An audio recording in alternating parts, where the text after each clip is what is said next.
નમસ્કાર વિદ્યાર્થી મિત્રો, ઢીલાડા અશ્વિન આ બધાનું હાર્દિક સ્વાગત કરું છું। આપણે વિજ્ઞાનના સેશનમાં પ્રકરણ 3ની અંદર પરમાણુ અને અણુઓની અંદર આપણે આગળના 3 ભાગમાં પરમાણુ અને અણુઓ વિશે શીખી ગયા। આ ભાગ 4ની અંદર આપણે પરમાણુ અને અણુઓ દ્વારા જે સંયોજનો બને છે એ સંયોજનોના સૂત્રો કેવી રીતે બને છે એના વિશે શીખવાનું છે। મિત્રો, આ સંયોજનોના સૂત્રો આગળના અભ્યાસ માટે ખૂબ જ અગત્યના ગણી શકાય છે।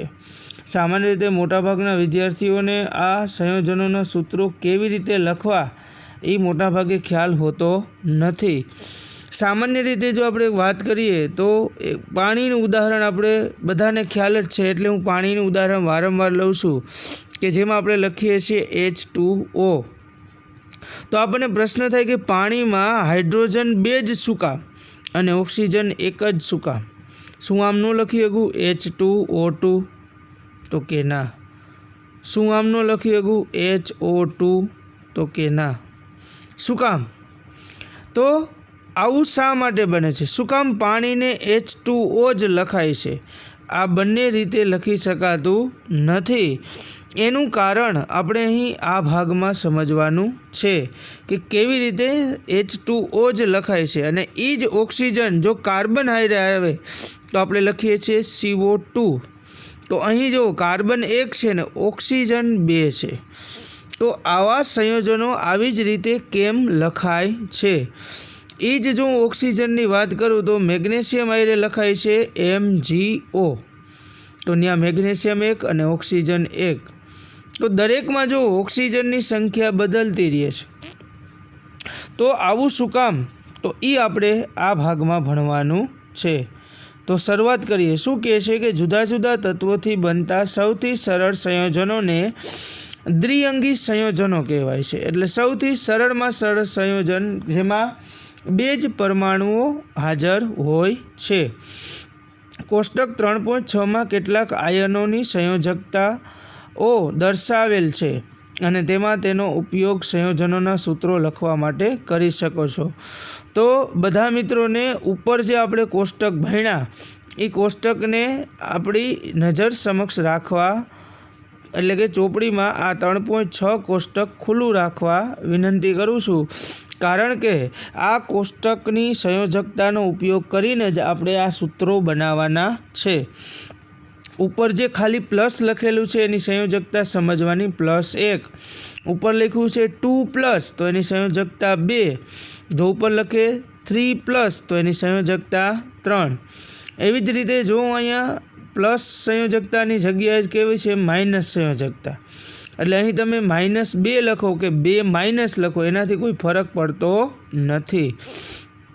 તો હવે આપણે સાદા સંયોજનો કેવી રીતે સૂત્રો લખવા તેનું અહીં આપણને ઉદાહરણ આપેલ છે। જોયું કે રાસાયણિક સંયોજનોના રાસાયણિક સૂત્રો લખતી વખતે આપણે નીચે દર્શાવ્યા મુજબ ઘટક તત્વો અને તેઓની સંયોજકતાઓ લખીએ છીએ।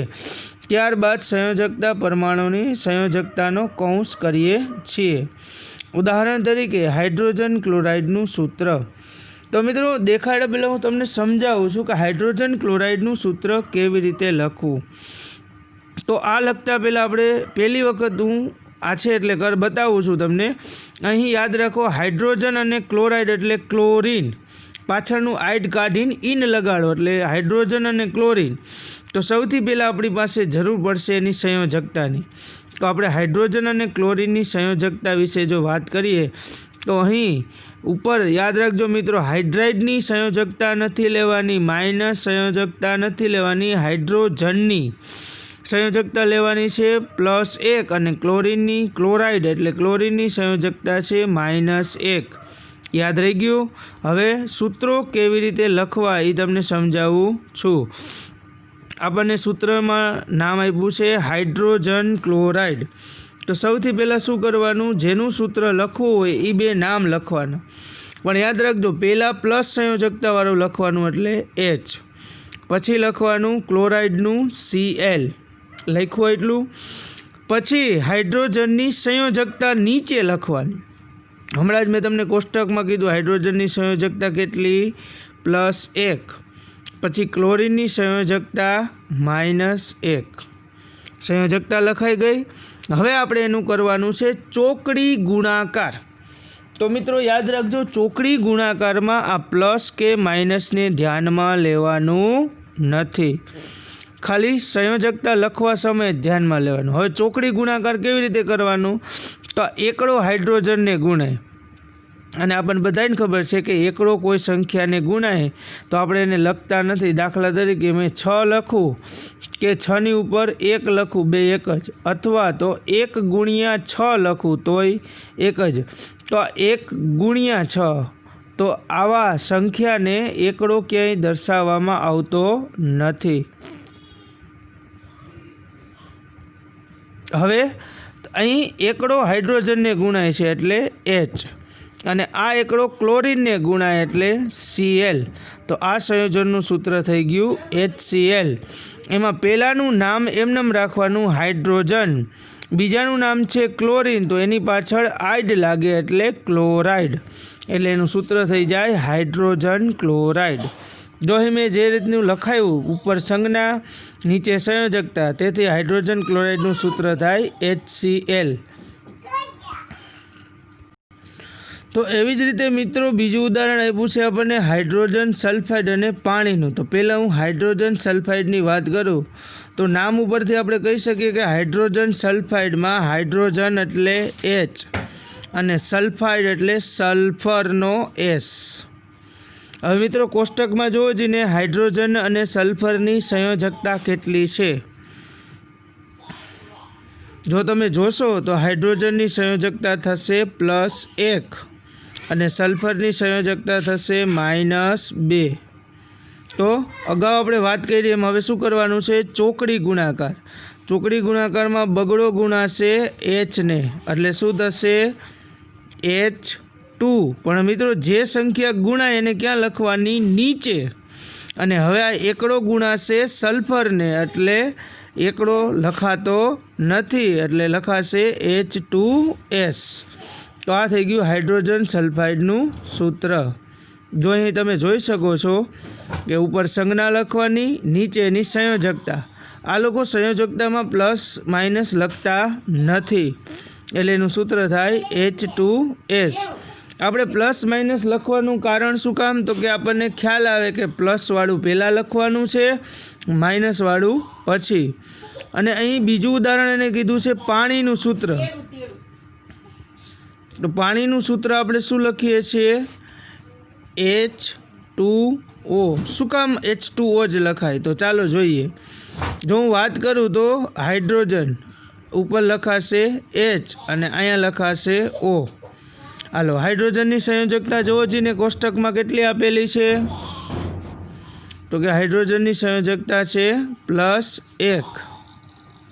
હવે ઓક્સિજનની સંયોજકતા જુઓ તો ઓક્સિજનની સંયોજકતા છે -2। હવે શું કરવાનું, ચોકડી ગુણાકાર। તો બગડો આને ગુણાય તો શું થાય H2, અને એકડો આને ગુણાય તો શું થશે O। એટલે આ ચોકડી ગુણાકારની મદદથી આપણને પાણીનું અણુસૂત્ર મળે છે H2O। જોઈએ આપણે, જો અહીં આપણને સંજ્ઞા આપેલી છે H અને O, Hની સંયોજકતા 1 અને ઓક્સિજનની સંયોજકતા 2, એટલે એનું સૂત્ર થાય H2O। હવે નામ છે કાર્બન ટેટ્રાક્લોરાઇડ। તો એનો અર્થ શું થયો, અહીં આપણને સૂત્ર કેનું આપ્યું છે, કાર્બન અને ક્લોરીનનું। તો જો હું વાત કરું તો કાર્બન અને ક્લોરીન। હવે કોષ્ટકમાં જોવો જઈને કાર્બનની સંયોજકતા કેટલી આપેલી છે, તો કે કાર્બનની સંયોજકતા છે 4। ક્લોરીનની સંયોજકતા, તો કે ક્લોરીનની સંયોજકતા છે 1। હવે શું કરવાનું, ચોકડી ગુણાકાર। તો આ એકડો આને ગુણાય એટલે એકડો લખાતો નથી, એટલે C। અને ચોગડો કેને ગુણાય, ક્લોરીનને, એટલે ક્લોરીનને ચોગડો ગુણાય તો Cl4। તો શું થશે CCl4। તો આ રીતે કાર્બન ટેટ્રાક્લોરાઇડનું સૂત્ર થશે CCl4। આ ટેટ્રા શબ્દ છે એ 4 ક્લોરીનને કારણે છે। સામાન્ય રીતે ગ્રીક ભાષાની અંદર જો 1 હોય તો મોનો, 2 હોય તો ડાય, 3 હોય તો ટ્રાય અને 4 હોય તો ટેટ્રા, 5 હોય તો પેન્ટા, 6 હોય તો હેક્સા, 7 હોય તો હેપ્ટા, 8 હોય તો ઓક્ટા, 9 હોય તો નોના અને 10 હોય તો ડીકા. આવી રીતે આપણે સૂત્રો લખી શકીએ છીએ. તો મિત્રો આવી જ રીતે આગળ આયનીય સંયોજનોના સૂત્રો તેમના બંધારણમાં રહેલ ધન આયન અને ઋણ આયનનો ગુણોત્તર દર્શાવતી પૂર્ણાંક સંખ્યા છે. મેગ્નેશિયમ ક્લોરાઇડનું સૂત્ર જાણવા સૌ પ્રથમ આપણે ધન આયનની સંજ્ઞા Mg+2 લખીએ છીએ અને ત્યારબાદ ઋણ આયનની સંજ્ઞા Cl-2 લખીએ છીએ અને ત્યારબાદ આ આયનોને ત્રાંસા તીર દ્વારા જોડીને રાસાયણિક સૂત્રો મેળવીએ છીએ. તો હવે જેમ આપણે ઉપરના સૂત્રો મેળવ્યા એમ મેગ્નેશિયમ ક્લોરાઇડનું સૂત્ર મેળવી શકીએ. તો અહીં તો આપણી પાસે સંયોજકતા પણ કમ્પ્લીટ છે. તો મેગ્નેશિયમ હું લખું તો Mg અને ક્લોરીનમાં Cl. હવે મેગ્નેશિયમમાં જોઈને સંયોજકતા કેટલી છે 2 અને ક્લોરીનમાં સંયોજકતા કેટલી છે 1. હવે એનો ચોકડી ગુણાકાર તો 1 ગુણાય મેગ્નેશિયમને તીર દ્વારા તો મેગ્નેશિયમ શું થશે Mg અને બગડો કેને ગુણાશે Clને તો થશે Cl2. તો મેગ્નેશિયમ ક્લોરાઇડનું સૂત્ર થશે MgCl2. જોઈએ આપણે અહીં મેગ્નેશિયમ ક્લોરાઇડનું સૂત્ર સંજ્ઞા Mg અને ક્લોરીન શું થયું Mgમાં વીજભાર +2 ક્લોરીનનો -1. જો તીર વડે ગુણું તો શું થશે? તેથી મેગ્નેશિયમ ક્લોરાઇડનું રાસાયણિક સૂત્ર થશે MgCl2 છે. આમ મેગ્નેશિયમ ક્લોરાઇડના અણુમાં પ્રત્યેક Mg+2 આયન માટે 2 ક્લોરાઇડ એટલે કે Cl- આયન હોય છે. અહીં ધન તેમજ ઋણ વીજભાર એકબીજાને સમતોલિત કરતા હોવા જોઈએ અને સંપૂર્ણ બંધારણ વીજભારની દ્રષ્ટિએ તટસ્થ હોવું જોઈએ. અત્રે નોંધનીય છે કે રાસાયણિક સૂત્રમાં આયનો પરના વીજભાર દર્શાવાતા નથી. એટલે એક વખત સૂત્ર લખાઈ જાય પછી વીજભાર દર્શાવાતો નથી. હવે આવે છે એલ્યુમિનિયમ ઓક્સાઇડનું સૂત્ર. તો કેવી રીતે લખવું વાત કરીએ તો એલ્યુમિનિયમ તો જોવો જઈને કોષ્ટકમાં એલ્યુમિનિયમની સંયોજકતા અને બીજી કેની જોવાની છે ઓક્સિજનની જોઈ લીધી. હાલો એલ્યુમિનિયમની સંયોજકતા છે +3 અને ઓક્સિજનની છે -2. હવે શું કરવાનું ચોકડી ગુણાકાર તો બગડો કેને ગુણાશે એલ્યુમિનિયમને તો શું થશે Al2 અને તગડો કેને ગુણાશે ઓક્સિજનને તો શું લખાશે O3. તો એલ્યુમિનિયમ ઓક્સાઇડનું રાસાયણિક સૂત્ર થશે Al2O3 એટલે કે 2 એલ્યુમિનિયમના પરમાણુ અને 3 ઓક્સિજનના પરમાણુ મળી એલ્યુમિનિયમ ઓક્સાઇડનો અણુ બને છે. તો જો અહીં પણ આવું જ સૂત્ર છે. એના પછી છે કેલ્શિયમ ઓક્સાઇડનું સૂત્ર. હાલો તો હવે કેલ્શિયમ એટલે Ca અને ઓક્સાઇડ એટલે O. હાલો કેલ્શિયમની સંયોજકતા જોવો જઈને તો કે +2 ઓક્સિજનની -2. તો મિત્રો આ ઉદાહરણમાં એક ખાસ વસ્તુ યાદ રાખજો કે અહીં કેલ્શિયમની અને ઓક્સિજનની સંયોજકતા સરખી છે. જો કોઈ તત્વની સંયોજકતા સરખી હોય તો એને ગુણવું કે ભાંગવું નહીં, સંયોજકતા કોમન કાઢી લેવાની. આ બેમાંથી બે કોમન કાઢ્યું એટલે કેટલી વધે 1 અને 1. તો હવે આપણે આ 2 વડે ગુણવાનું ભાંગવાનું નથી. હવે કોણ આવી ગયું કોમન કાઢી લીધા 2 એટલે વધ્યું 1 તો 1 કેલ્શિયમને ગુણાય એટલે Ca અને આ 1 ઓક્સિજનને ગુણાય એટલે O. તો કેલ્શિયમ ઓક્સાઇડનું સૂત્ર થશે CaO. જો અહીંયા CaO વીજભાર +2 -2. અહીં બંને તત્વોની સંયોજકતાઓ સમાન છે એટલે તેમને Ca2O2 પ્રકારનું સૂત્ર મેળવી શકો છો. પરંતુ શું કહે છે આપણે તેને સરળ રીતે શું લખીએ છીએ CaO. એટલે સામાન્ય રીતે જે નીચલા ભાગમાં 2 આવે છે એ 2 લખાતા નથી તો CaO તરીકે દર્શાવીએ છીએ. જો હું આવું જ એક ઉદાહરણ લઉં બરાબર તો માની લો કે કાર્બન ડાયોક્સાઇડનું ઉદાહરણ લઉં છું. કાર્બન ડાયોક્સાઇડમાં કાર્બન અને ઓક્સિજન. હાલો કાર્બનની સંયોજકતા જોવો છીએ ને, આ ઉદાહરણ ચોપડીમાં નથી એટલે ક્યાંય ગોતવાની ટ્રાય ન કરતા. 4 અને ઓક્સિજનની સંયોજકતા 2. હવે આમાંથી કોમન કેટલા નીકળે તો કે 2. 4માંથી 2 કોમન કાઢો તો 2 અને 2માંથી 2 કોમન કાઢો તો 1. કોમન કાઢ્યા પછી આપણે આ સંખ્યાને ભૂલી જવાની છે. હવે ચોકડી ગુણાકાર, તો એકડો ગુણાય કાર્બનને એટલે C અને બગડો ગુણાય ઓક્સિજનને એટલે O2. એટલે આપણે કાર્બન ડાયોક્સાઇડમાં CO2 લખીએ છીએ. જો હું કાયદેસર વાત કરું તો કાયદેસર કેવી રીતે લખાય? જો કાયદેસર વાત કરું તો બગડો આને ગુણાય એટલે લખાય C2, ચોગડો આને ગુણાય એટલે O4. એટલે કે 2 કાર્બન ને 4 ઓક્સિજન. જો હું બગડો કોમન કાઢ લઉં તો બગડો કોમન નીકળી ગયું, તો અહીંયા C અને ઓક્સિજનમાંથી નીકળો એટલે 2. તો આ બંને સરખા જ પરમાણુ છે.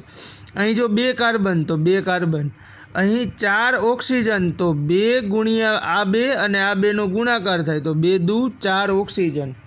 બંને સરખું જ છે. તો આગળનો કૌંસમાં બગડો લઈ લેજો એટલે એને લખાય આપણે CO2. પછી આગળ સોડિયમ નાઇટ્રેટ. સોડિયમ નાઇટ્રેટ, તો સોડિયમનું સૂત્ર થાય Na અને નાઇટ્રેટ એનું સૂત્ર થશે NO3. હાલો સોડિયમનો વીજભાર કોષ્ટકમાં જોવો તો કેટલો છે? +1. નાઇટ્રેટનો -1. હવે બેયનો વીજભાર સરખો તો ગુણવા ભાંગવાનું કાંઈ નહીં એટલે કે Na અને આ એકડો આને ગુણાય એટલે NO3. તો NO3 એટલે એનું થશે સોડિયમ નાઇટ્રેટ. જો સોડિયમ એટલે Na, નાઇટ્રેટ એટલે NO3. તો સોડિયમનો વીજભાર +1, નાઇટ્રેટનો -1 એટલે NaNO3. હવે છે કેલ્શિયમ હાઇડ્રોક્સાઇડ. તો આ ઉદાહરણમાં મિત્રો થોડુંક ધ્યાન આપજો. કેલ્શિયમમાં Ca અને હાઇડ્રોક્સાઇડ બહુપરમાણીય આયન છે એટલે OH. તો કેલ્શિયમનો વીજભાર જોવો જઈને કેટલો છે? +2 અને હાઇડ્રોક્સાઇડનો છે -1.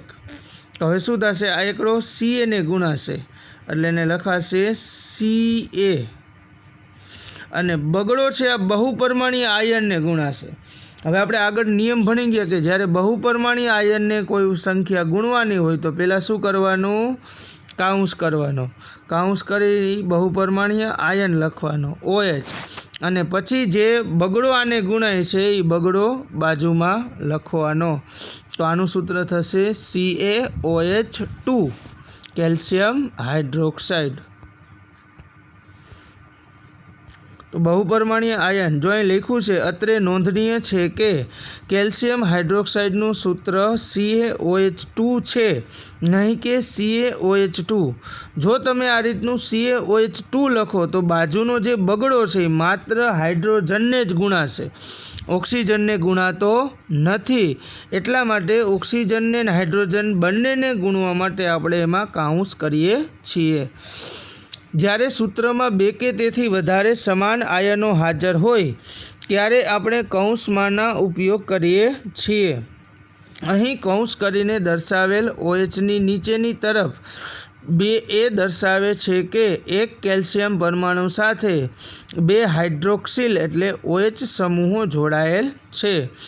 અને બીજા શબ્દોમાં કહીએ તો કેલ્શિયમ હાઇડ્રોક્સાઇડમાં ઓક્સિજન અને હાઇડ્રોજનના 2 પરમાણુઓ આવેલા હોય છે.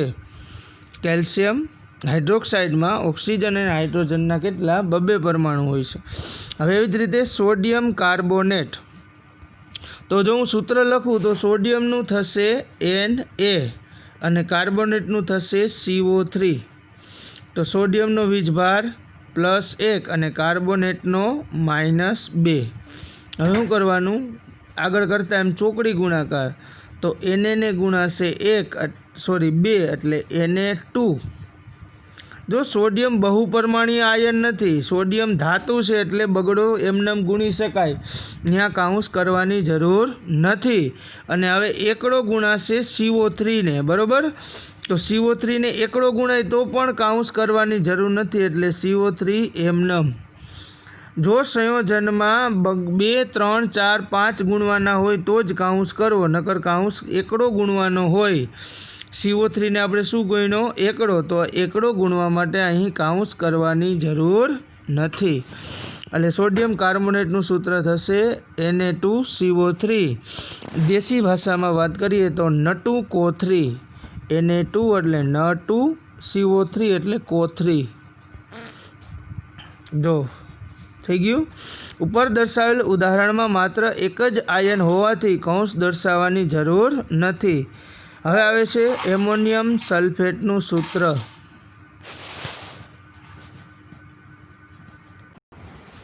હવે એમોનિયમ સલ્ફેટનું સૂત્ર. તો એમોનિયમમાં સૂત્રમાં NH4 અને સલ્ફેટમાં SO4. જો સંયોજકતા લખીએ તો એમોનિયમની +1 અને સલ્ફેટની -2. તો હવે શું થશે? બગડો છે આ એમોનિયમને ગુણાશે. તો મિત્રો યાદ રાખજો, એમોનિયમ બહુપરમાણીય આયન છે અને જો એકડો બગડો ગુણવાનો હોય તો પહેલાં શું કરવાનું? કાઉન્સ કરવાનું. કાઉન્સની અંદર આખે આખો બહુપરમાણીય આયન લખવાનો NH4. કેટલા ગુણાશે? 2 એટલે બગડો. અને SO4 ને કેટલા ગુણાય છે? 1. તો ત્યાં કાઉન્સ કરવાની જરૂર નથી, એટલે NH4 ટ્વાઇસ SO4 એટલે આ થઈ ગયું એમોનિયમ સલ્ફેટનું સૂત્ર. NH4 twice SO4. તો હવે પ્રશ્નો. રાસાયણિક સૂત્રો લખો. Sodium oxide. તો મિત્રો આ તમારી રફબુક અથવા તો પાકી નોટમાં તમારે આ સૂત્રો કેવી રીતે લખાય છે એ હું સમજાવું છું, તમારે લખવાના છે. Sodium oxide. તો તમારે શું કરવાનું? સોડિયમની જગ્યાએ Na મૂકવાનું અને ઓક્સાઇડની જગ્યાએ O મૂકવાનું. સોડિયમની સંયોજકતા 1, ઓક્સિજનની 2. તો બગડો આને ગુણાશે એટલે શું થશે? Na2. અને એકડો ઓક્સિજનને ગુણાય એટલે O. તો આનું સૂત્ર થશે સોડિયમ ઓક્સાઇડનું. આવી રીતે લખવાનું થશે સોડિયમ ઓક્સાઇડનું Na2O, સોડિયમ ઓક્સાઇડ. બરાબર. આવી જ રીતે બીજું સૂત્ર છે એલ્યુમિનિયમ ક્લોરાઇડ. તો હવે આનું સમજાવી દઉં છું કે એલ્યુમિનિયમ ક્લોરાઇડનું કેવી રીતે લખાય. તો એલ્યુમિનિયમ માટે શું લખાશે? Al અને ક્લોરિન માટે Cl. હવે તમારે કોષ્ટક જે આપેલું છે 3.6 એમાં તમારે સંયોજકતા જોવાની. એલ્યુમિનિયમની સંયોજકતા છે 3, ક્લોરિનની 1. હવે તમારે શું કરવાનું? ચોકડી ગુણાકાર. એકડો ગુણાય એલ્યુમિનિયમને એટલે Al. એકડો ગુણાય લખાતો નથી, પણ તગડો કેને ગુણાશે? Cl ને એટલે Cl3. તો આ થઈ ગયું એલ્યુમિનિયમ ક્લોરાઇડનું સૂત્ર AlCl3. બરાબર છે. આવી જ રીતે સોડિયમ સલ્ફાઇડ, મેગ્નેશિયમ હાઇડ્રોક્સાઇડ,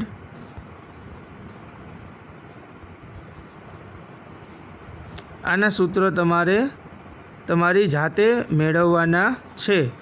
2ના. બરાબર. 2ના મેં તમને મેળવી આપ્યા. હવે એવી જ રીતે અહીં બીજો પ્રશ્ન આપણને કરેલો છે કે નીચે દર્શાવેલ સૂત્રો ધરાવતા સંયોજનના નામ લખો. તો મિત્રો નામ કેવી રીતે લખવાનું? તો કે પહેલાંનું નામ એમને, બીજાની પાછળ શું લગાડવાનું? આઇડ. જો બહુપરમાણીય આયન હોય તો આઇડ લગાડવાની જરૂર નથી. તો પહેલાં સંયોજનનું નામ જોવો જેને શું આપ્યું છે? એલ્યુમિનિયમ. તો પહેલાંનું નામ એમને એલ્યુમિનિયમ. અને કોષ્ટકમાં જોવો જઈને SO4નું નામ શું છે? કોષ્ટકમાં SO4નું નામ હશે સલ્ફાઇડ.